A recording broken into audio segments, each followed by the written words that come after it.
Walt Disney Studios in Paris has been named the worst Disney theme park in the world. Critics are citing confusing theming, confusing layout, lack of attractions, and endless construction walls as just a few of the reasons why this park is so bad. Last year we checked out Walt Disney Studios for ourselves to see if this park really is the worst, and unfortunately, we agreed. So we came back after a year to give this park another chance to see once and for all if it truly deserves the title of Worst Disney Park, or if the ongoing improvements made in that time have been enough to turn it around.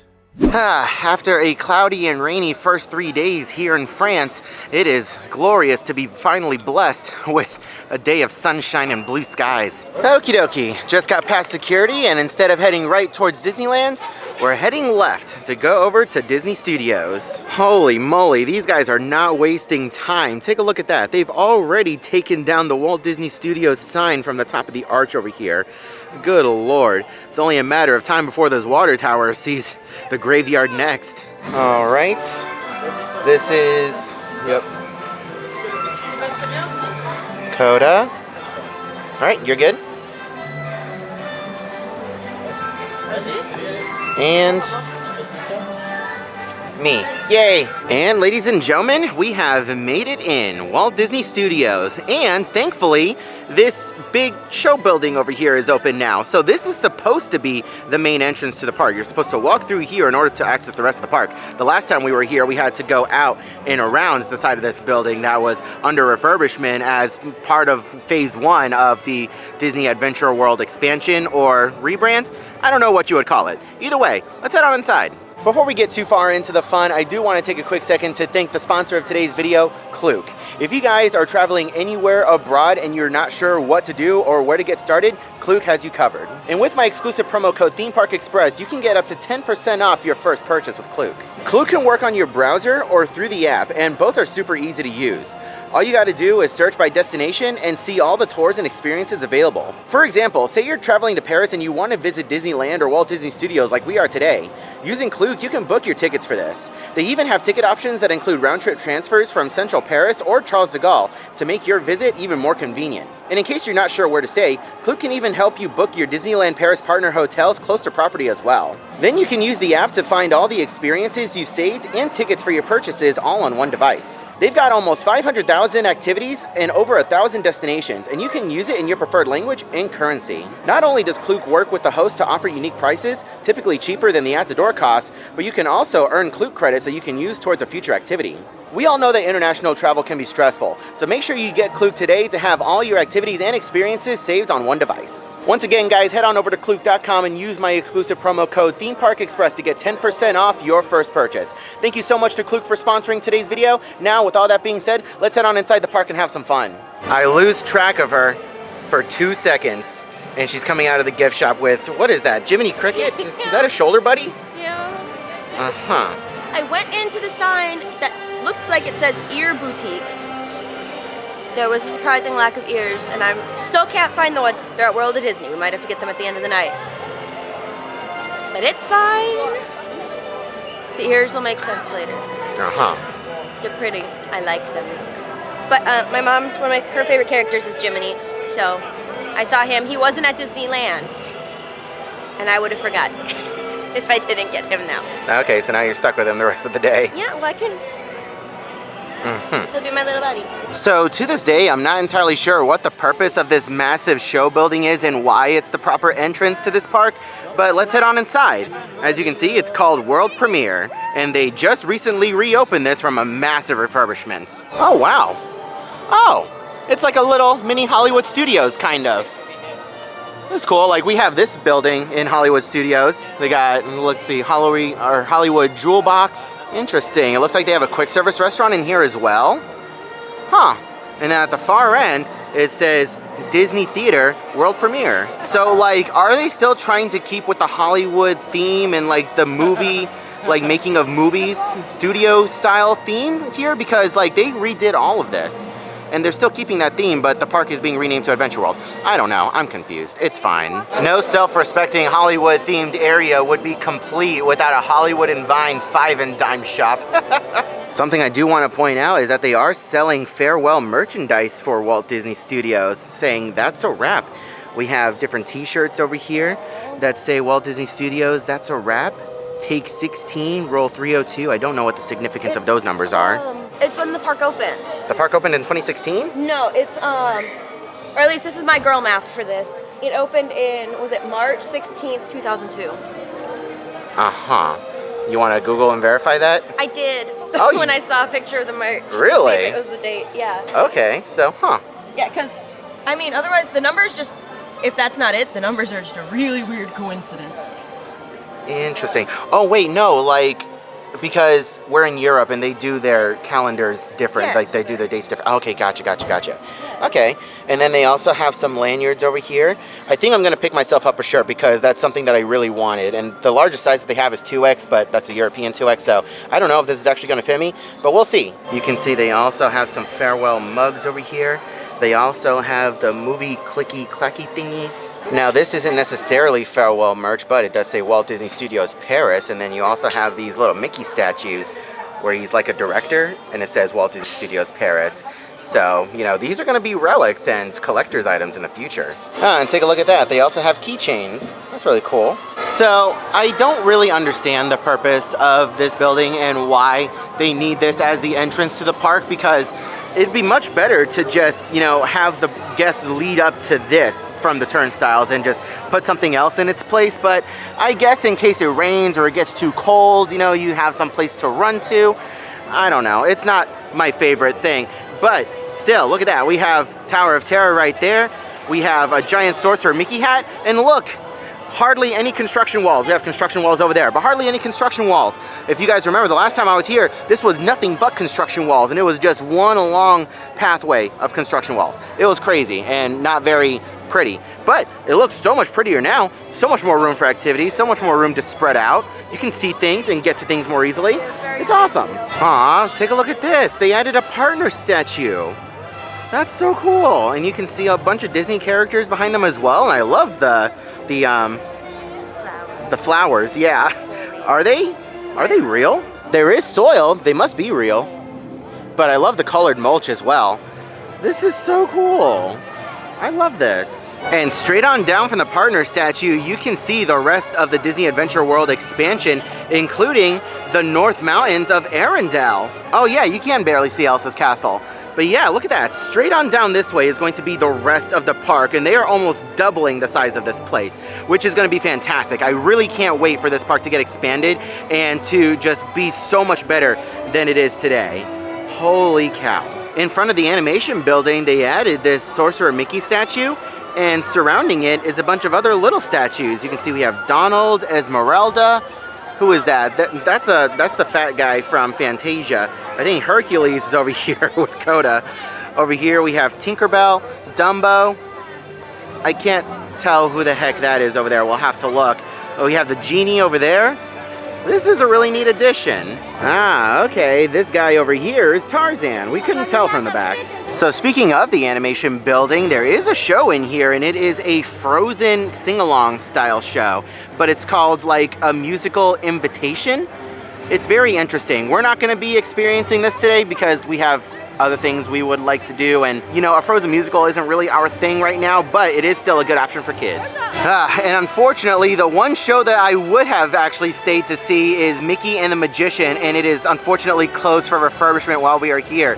You can see we have the entrance to the Animagique Theater, and it is all behind construction walls, which is really unfortunate, and I wish Koda could have, you know, seen this show as well, but, you know, there's always next time. So as you guys can see, this park is just a mishmash of different things. You have the Magic Carpets of Aladdin right there. Right next door is Crush's Coaster, and then we have Radiator Springs over here. Just three completely different ends of the spectrum, all in one little tiny space. And in case you guys are curious, the Radiator Springs ride is a modified version of Alien Swirling Saucers. As you can see, like, you do go from one circle to another, but you just don't have the little pulley vehicle in front of you. It's very interesting. You do get some good swings in and some spinning, but yeah, this is it. And to be fair, it looks like some kids are having fun. Yeah, some cars are definitely swinging a little bit more than others. It may be a weight distribution thing, who knows? So this little Pixar character meet and greet area is cute in concept, but the backdrop behind it, it could use a little help. There's a lot of peeling and fading and drippy drippies, and it looks a little gross. Well, they even got Luca and Elementals in the middle. So like how? It's fairly recent, yeah. Good lord. To answer your question, he does have a French mode. I prefer Spanish mode, Buzz. You prefer Spanish mode? I think there's only one resort in the world without a Toy Story Land, and that's Disneyland in California. You say lucky? Yeah. I think every other resort out there has a Toy Story Land in some way, shape, or form. Sarge will be pleased to see your parents. Never mind, Tokyo does not have a Toy Story Land. There you go, look at you. And it looks like they're already getting ready for Christmas over here at Walt Disney Studios. You can see a giant ornament over here, and it looks like we have some holiday booths. Now, to be fair, the last time we were here, there were booths, but these ones are just decorated as Christmas gifts or something. And we have made it to the original Remy's Ratatouille adventure. The only problem is, it's closed! Another attraction down for refurbishment. Good lord. Now, to be fair, I think this refurbishment in particular is only for a couple of weeks, but still, it's just a little bit of poor timing on our part for coming to Walt Disney Studios when a bunch of things are down for refurbishment. Something that isn't down for refurbishment, though, is Bistro Chez Remy, one of my favorite restaurants here in all of Disneyland Paris. Unfortunately, we are not going to be experiencing this on this trip as we could not get a reservation and we did not get here in time in order to wait for a reservation like walk-up. So maybe next time, but still, if you guys want to check out what this restaurant is all about, go back to our last Disneyland Paris series and you'll see it there. Can we also talk about how awesome this fountain looks all decked out in its Christmas gear? We have some ornaments over here, and it looks like we have some like frozen tree branches and some poinsettias. It looks really cool. On a scale of 1 to 10, how sad are you that Ratatouille is down? 0. 0? 0. We literally have the exact same thing at Epcot. 3D. We have Rat 3D at home. Rat Not 3D? Ratatouille at home. Ah, I see what you did there. But to be fair, this one's converting into 2D, and ours is converting into 2D as well, so. Oh no, maybe I'll be able to see the rat. I know, you can't do 3D, unfortunately, with your eyes. Oh, we're the barrel monkeys. I was about to say, one detail that I really love is the transition from Ratatouille over to Toy Story Land, where you're coming out of a monkey barrel. And then you have the monkeys right here.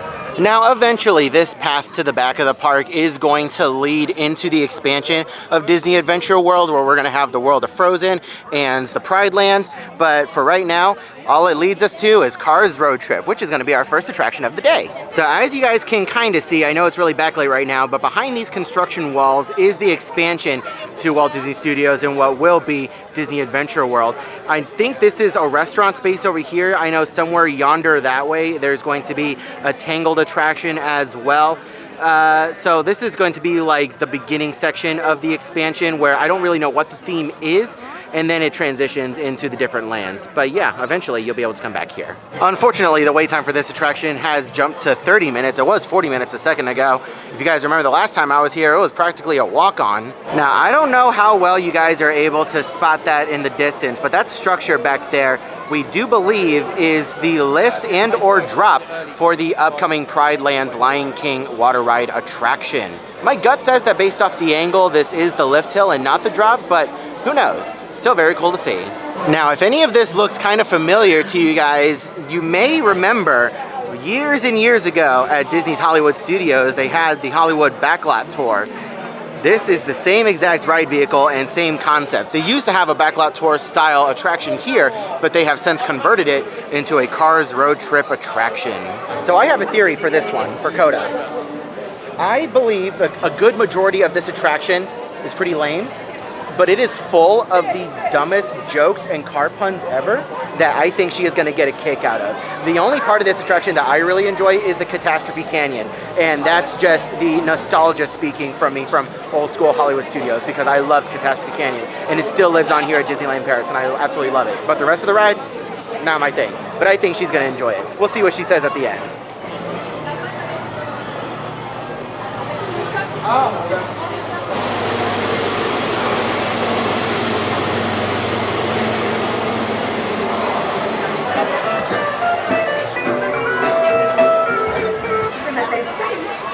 Votre guide pour vous faire découvrir la route 66 en compagnie de mon amie François Pérez. Oh là, cruise! Sur la route 66, on prend son temps.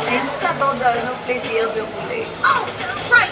Il n'y a qu'un mot pour décrire cet écrou. Ciao! The Route 66. She is full of the crazy, beautiful things. Hey! It's the Copper Canyon traffic maze. I've been there. Wow! Tu as réussi à sortir du labyrinthe. It was amazing. Je suis irrésistible. Le canyon de catastrophe. We're driving into Catastrophe Canyon. Oui, une merveille. We're making a short scheduled stop here in the canyon. Please remain seated and keep your hands and arms inside the tram. Thanks.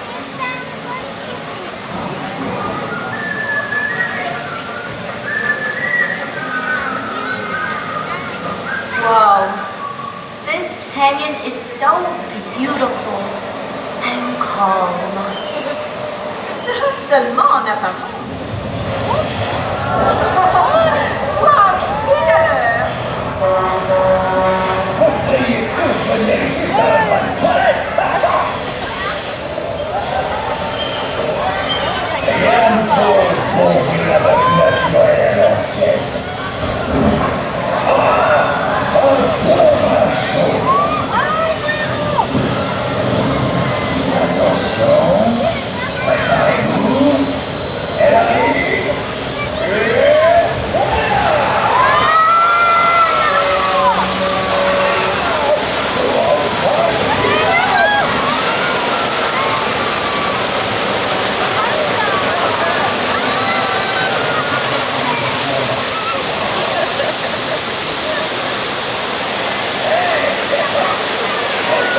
Well, if the camera tells you anything, we got nice and wet.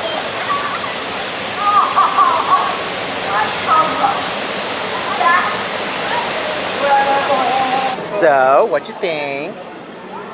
It's cute. That means it was terrible. I thought it would be longer for some reason. You thought it would be longer? Yeah, the first time I wrote it, I thought it would be longer too. I thought that there would be more to it, but no. That's literally it. You pass a couple of things, some weird, wacky puns, and then Catastrophe Canyon, and then that's it. You're done. But I wasn't filming. The very first thing, you know, the giant wrench that's in the ground, it says so big it's nuts. She got a good laugh out of that. So yeah, right off the bat, she was already chuckling. So the ride itself isn't great, but Catastrophe Canyon, definitely worth it. Would I wait any more than like 30 minutes for this ride? Absolutely not. Probably even less. We waited about 15 though. Even though the sign said 30, we waited about 15. This thing has a great capacity. It can fit a lot of people in one train, so there's that. But yeah, overall, still fun. So we did make our way over to Toy Story Land, and we wanted to check the wait time on the RC Racer coaster type thing, and it is a 50-minute wait. I asked Koda if she wanted to ride, and she said no, not for a 50-minute wait. So we are going to pass on this one today. I wasn't going to ride anyways because this looks like a type of ride for me, but still, it's fun to see. I'd love to take a pressure wash to this place. Wait, say that again? I'd love to take a pressure washer to this place. Yeah, it Like, do be a little bit supply the grimy. gas and the water, and I will pressure wash this place for free. It do be a little bit grimy. Like, look at the kinetics. Yeah, some parts of the park are in dire need of help. I thought you were like amused at the Slinky Dog. I mean, yeah, he's chasing his tail. I never realized that. Yes, he is chasing his tail, and that's a good concept for a ride. Okay, so this was unexpected and awesome. The cast member that was at the entrance of the attraction saw me filming, and he came up and asked me if I was a YouTuber and if I was filming, and then he asked if we had a premiere access for the ride, and we said no, and he said, do you want one? And we said, sure, of course. And so he gave us a premiere access for the Slinky Dog ride, so that way we don't have to wait in the line. That is awesome, because like they don't normally do premiere access for this one, so we're going through like a little bit of a back entrance. So now that we're doing this, I have to ride it now. So let's go ahead and do it, guys.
Okay, so that ride was pretty fun. Not as bad as I thought it would be. My eyes are still watering. We were in the front row.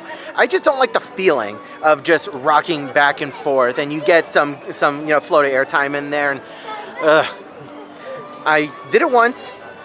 Probably won't do it again unless we're like in Shanghai or Hong Kong, whatever other park has this one, just to get the credit. But Koda had more fun than I did, clearly. And I was surprised at how well I fit on that thing. So, like, the last time I was here, I was 100% convinced that I wouldn't fit on it. I didn't even attempt it. And so I got in and I sat down. It's an over-the-shoulder restraint, and you have to click your seatbelt. And I had a good little bit of wiggle room. There's no clicks involved with that restraint. You just kind of pull it down and it stops. And then as long as you can get the seatbelt to click, you're good. So just bear that in mind in case you guys are a bigger person.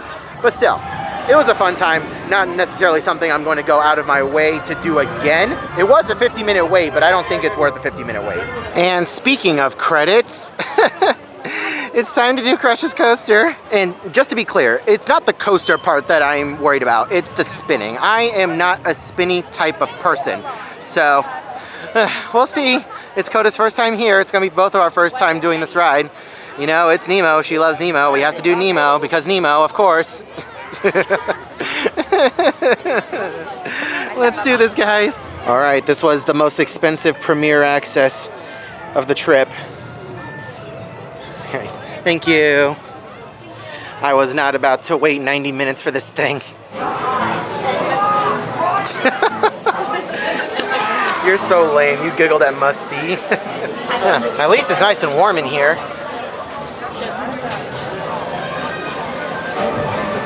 Oh my days.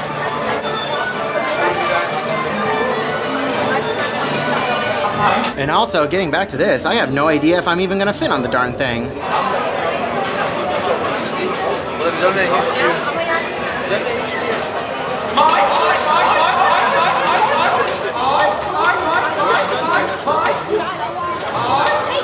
Alright guys, it's time to ride Crush's Coaster. I can't film on the attraction, so we'll see what happens. Okay, so Crush's Coaster. It was not as bad as I thought it was going to be, but it's very, very similar to Curse of the Werewolf. Like, same type of ride vehicle, just like not stacked with like four to a train, you know, it's just the one vehicle and you're sitting back to back. There is a clicking mechanism to the restraint, so you just need one click in order to get it to work. I could get it down 2, but 2 was uncomfortable for me. It was pushing on my ribs a little bit, so that was a little bad. So I had them release it, and then I pulled it down 1 click, and I got it to fit. And I still had wiggle room with that one. So just be aware of that. It's not the most accommodating ride for big guys like me. So just for future reference, I am 268 pounds right now. So if you're much bigger than me, you might struggle a little bit. But overall, the ride was not as bad as I thought it would be. And we also didn't spin as much as I thought we would. But again, your experience might vary based on weight distribution of your particular ride vehicle. But it was also a short one too. Like, would you wait 80 minutes for this one? No. No? Yeah, I wouldn't wait 80 minutes for it either. But it was still fun. But it was the most expensive Premier Access, where it cost us 53 euros for the two of us to ride and skip that 80-minute wait. So definitely a one and done for Premier Access for me. But like, the beginning of the ride was very cute, and it was like a little easygoing, and it was very similar to what you would find at Epcot at the beginning. And then you go up that big lift hill, and then it's just coaster from there. So overall, not bad. I still had fun. I would definitely ride it again, but not use a Premier Access for it. Okay, so we got to Walt Disney Studios just after 11 o'clock, and it is going on 1:30 right now. We have finished the first half of the park, or one half of the park. Now we're making our way to the other half of the park, where there's arguably a lot less going on. So, I mean, granted, we didn't do every single little thing that was on that half of the park, but it just goes to show that you're not going to be spending too long at this park, at least until the rest of Adventure World opens. So as we make our way over to the opposite end of the park, I do want to point out a couple of other experiences that are available. You do have the Studio Theater over here, which is showing together a Pixar musical celebration type show. And then right next door, you have Stitch Live, which offers shows in both French and in English. And then you also have a Mickey Mouse meet and greet. All right, time to check out Avengers Campus over here in Paris. Something that I quite like about this version of the land is that the Pym Test Kitchen is actually like a legitimate sit-down restaurant where it's a buffet. So that's really cool. You have one of those giant PIM discs over there as well. Right across the way, you have web slingers. I know it's really backlit. Hold up. There you go. Now you can kind of see it. We have web slingers. We're definitely going to be passing on this one because we were just at Disneyland in California not too long ago and we rode it over there. So let's go ahead and continue on and make our way over to Flight Force. One thing I will give this land credit for is the tile work on the ground, or the groundwork, whatever you call it. I like these little like shimmering tiles that they have. Really nice, and it adds some color to the land. Whoop, babe. Before we head on over to Flight Force though, we're feeling a little hungry. Let's go ahead and get some lunch over at the Stark Factory. Oh wow, this is very interesting. You can see they have a Hulk Buster in here. Holy moly. That's really cool. This is an Italian restaurant and you are immediately hit with the smell of Italian food. Holy cow. Okay, so this is all cafeteria style where they just have everything laid out and you grab a tray and you just go along the line and kind of grab what you want.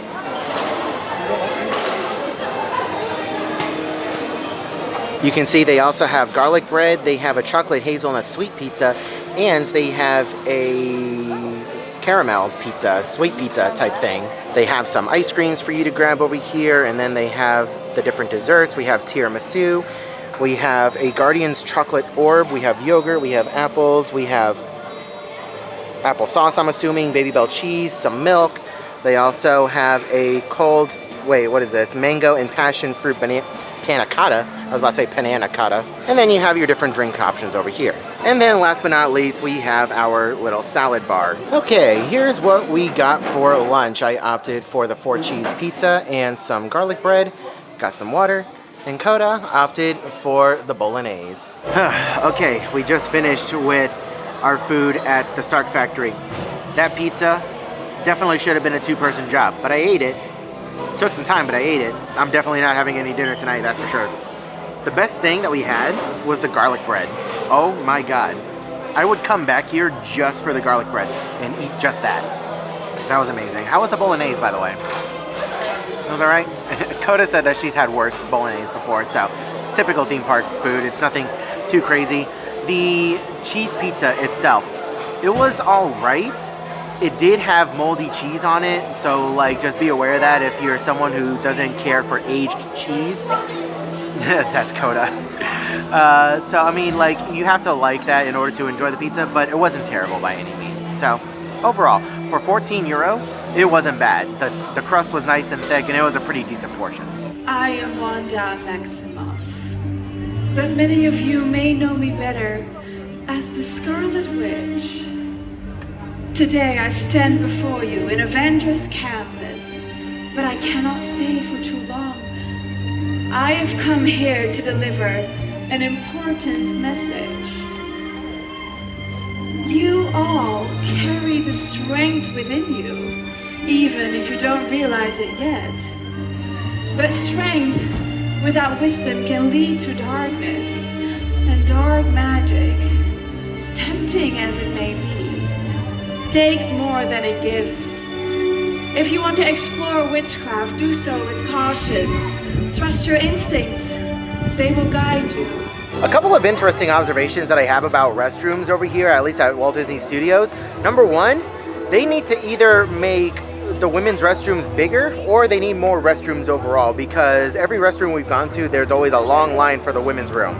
Number two, I think you are allowed or able to fill your water bottles from the sinks that you use to wash your hands in the restrooms, because every restroom that I've been to, well, almost every restroom, above the sink there's a little symbol that shows, you know, water going into a bottle. So I assume that that means it's like good drinking water that you can use to, you know, drink from the sink, which is interesting, and it partially explains why the water is always really cold coming out of those faucets when you're trying to wash your hands. Just an interesting observation. All right, it is time for Avengers Assemble Flight Force, aka Rock and Roller Coaster. All right, currently sitting at a 30-minute wait. Not too bad. Let's head on inside. Welcome, recruits. I am Friday, the facility's artificial intelligence system.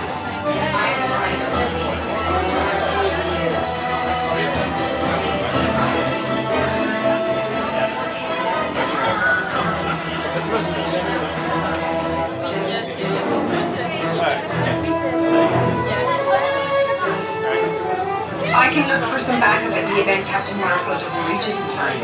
Pourquoi pas Captain America? Captain America is currently engaged in a mission at that scene with Miss Marvel. Dis-lui d'écourter le stage. Nous avons besoin de son aide. He's not responding, sir. On n'a plus beaucoup de temps. Si les missiles arrivent avant Captain Marvel, on est cuit. Agreed. Time is crucial, sir. C'est presque nous déjà. His name is Rocket, sir. This is a really bad time. I'm in the middle of a rescue mission. Rocket, ici Tony Stark. On aurait bien besoin d'un coup de main. You can use a hand? Look at what's going on behind me. Look, we need a hand. Like an actual hand. What's with this guy? On a une nuée de missiles qui se dirigent vers nous et... Yeah. Now if I was on Earth right now, I would care. We've got a situation. As you know, Kree warheads are headed our way, and we need your help. Ne vous inquiétez pas. J'ai créé un transpondeur qui va tromper le système de guidage des missiles et faire en sorte d'être pris pour cible. Ces transpondeurs sont chargés dans les véhicules hypersoniques de la Flight Force. Votre mission, piloter ces véhicules et détourner les missiles de la Terre. Right. You'll be joining us on the mission. Tony's built a transponder that the missile's targeting system will lock onto.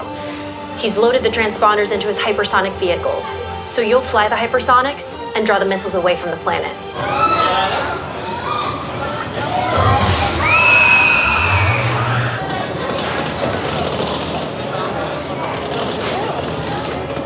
Okay, just got done with Flight Force. Babe, what did you think?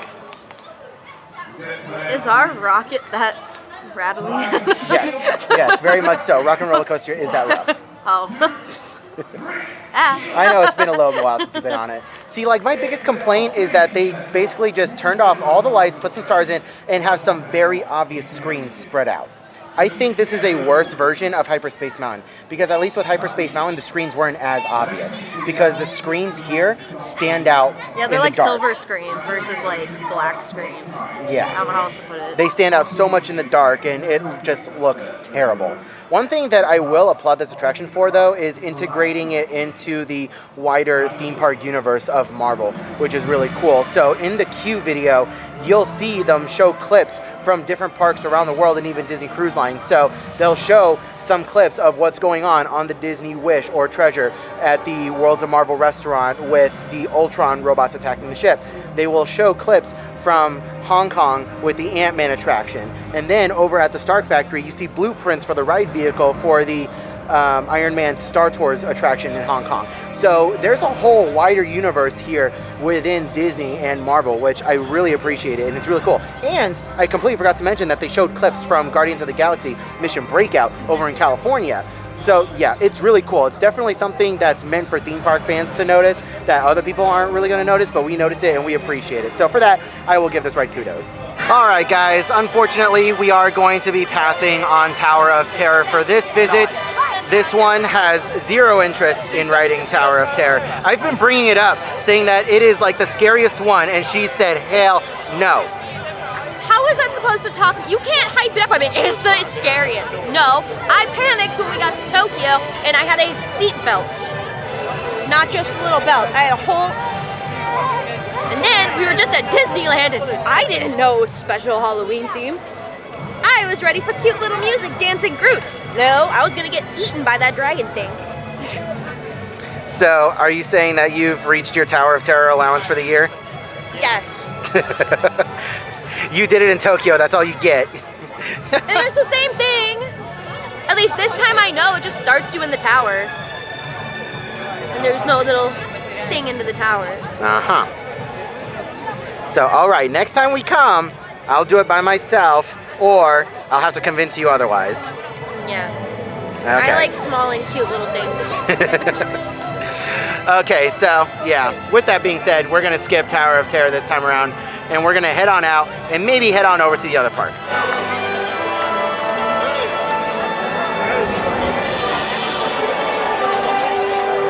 Something else I'm very sad that we were unable to experience on this trip is Alice and the Queen of Hearts.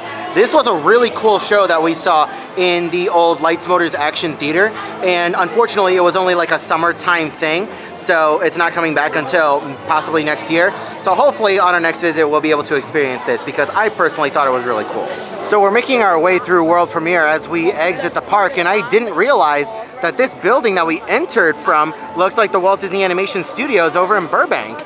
And I love the effect of the hallway A simple mirror effect will make it look like a really long hallway going all the way down. So there's a cast member over here who's selling the Chip and Dale merchandise in their little winter outfits. And Koda is waiting for the outfits. No, you're good, you're good, you're good. And Koda is over here waiting for the Chip and Dales. She saw the lady walking by with the giant May. No, she is getting a little impatient because the cast member said like 15 minutes and they haven't come out yet. Oh my gosh, and here they are! Right on cue. Hugging the guy selling their merch.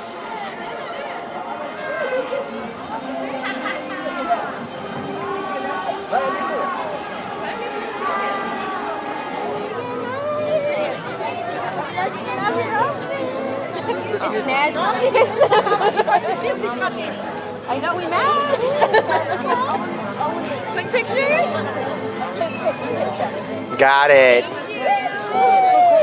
Go. Just a quick picture because it's cold.